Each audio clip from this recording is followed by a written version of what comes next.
She made the bed in the morning, pulled the duvet smooth, tucked the corners, arranged the pillows in the order everyone expected. She had done this for 22 years. That morning, nobody was coming home to unmake it. The kids were gone. The marriage was over. The last parent was buried in November. She stood in the doorway of her own bedroom, in a house that was completely, finally, hers, and felt something she hadn't expected. Not grief, something quieter than grief. Something that didn't have a name yet. She had been the one everyone leaned on. No one ever thought to ask what she was leaning on. And here's what most people get wrong about this moment, the silence. They assume it destroys her. They picture the tears, the emptiness, the woman undone by what she no longer has to do. But that's not usually what happens. What happens is more disorienting than that. She stands in that quiet and realizes she doesn't know what she wants for dinner. Not as a metaphor. As a literal fact. She has not chosen dinner for herself, without accounting for anyone else's preferences, in longer than she can remember. She doesn't know what she likes anymore. She's not sure she ever did. This didn't start in that bedroom. It started much earlier, in a house that was also often quiet, also often empty, for different reasons. She was Gen X. Born somewhere between 1965 and 1980. The first generation raised in large numbers by mothers who went to work, before the infrastructure existed, to hold the children they left behind. Latchkey kids. They let themselves in with a key around their necks, made their own snacks, did their own homework, figured out their own problems. No one checked. No one hovered. Researchers who study this generation have described them as one of the least parented in American history. Which sounds like damage, and in some ways it was. But it also produced something real. A self-sufficiency that was bone deep before she was 12. But here's the part nobody talks about. The competence that helped her survive being unseen as a child became the same competence that made her invisible as an adult. Because she was so good at handling things, nobody thought to ask if she needed help. And she didn't ask either. She had learned early that needing something was a problem. That the best version of herself was the version that cost the least. So, she kept her needs small, her discomfort quiet, her requirements easy to meet. And she got very, very good at it. Then she grew up and redirected all of that inward toward everyone else. She married. Or she didn't. She had children. Or she cared for aging parents. Or she became the person at work that everyone relied on without discussion. The structure varied. The function was identical. She was the one who remembered. The one who anticipated. The one who made sure. The one who knew, without being told, whose feelings were about to break, and what needed to happen before they did. Researchers gave this work a name, the cognitive dimension of household labor. The anticipating, the planning, the monitoring, the remembering, the mental labor that never touches a mop or a dish, but never stops running. In a study of 35 couples, women led in the cognitive management of 26 out of 32 household domains. Not because they were less capable.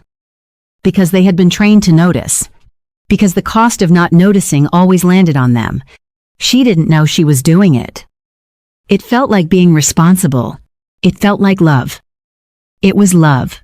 But it was also a job no one hired her for. No one paid her for.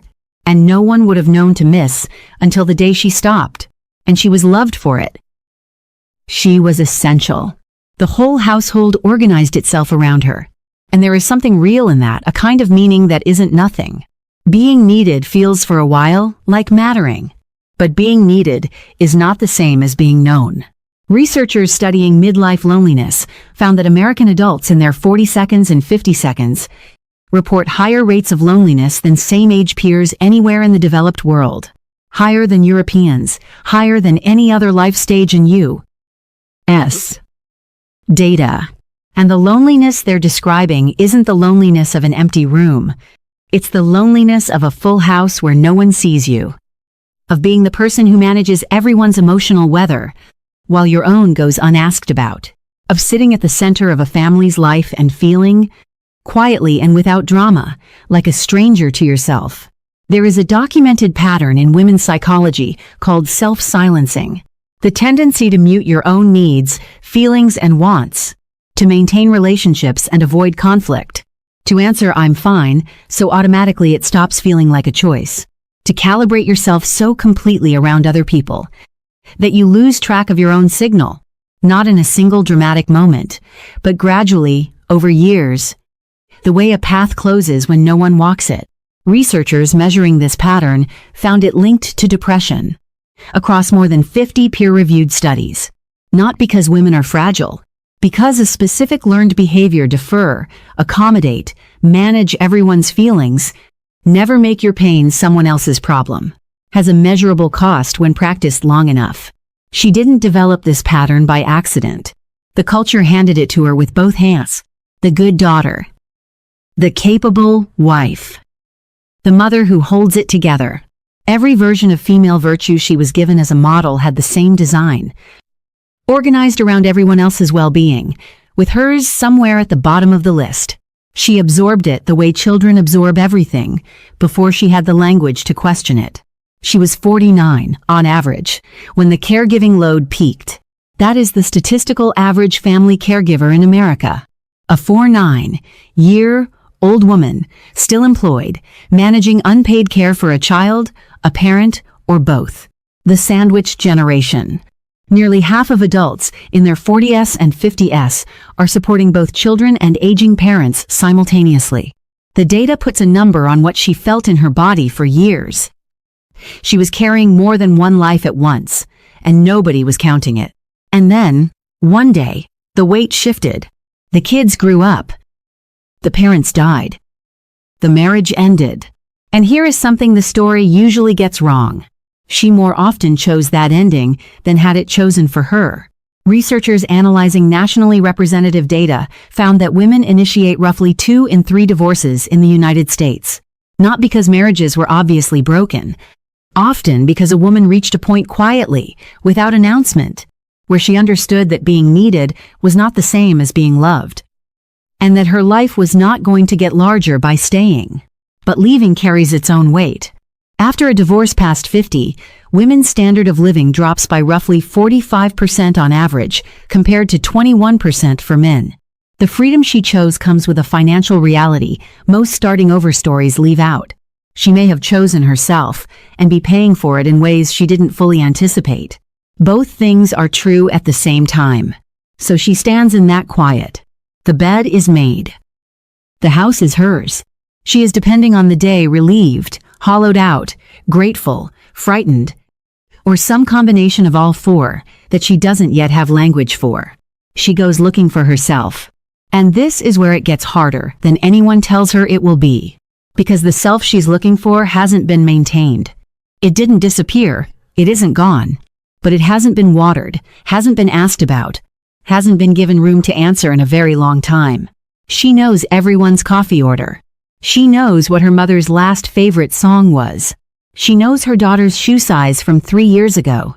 She cannot say, with any confidence, what she wants to do on a Saturday morning when nobody needs anything from her. That absence, that not knowing, is not a small thing. It is the whole thing. It is what 20 years of being organized around other people produces when those people are finally, gently, no longer there. Some women find what they're looking for faster than they expected.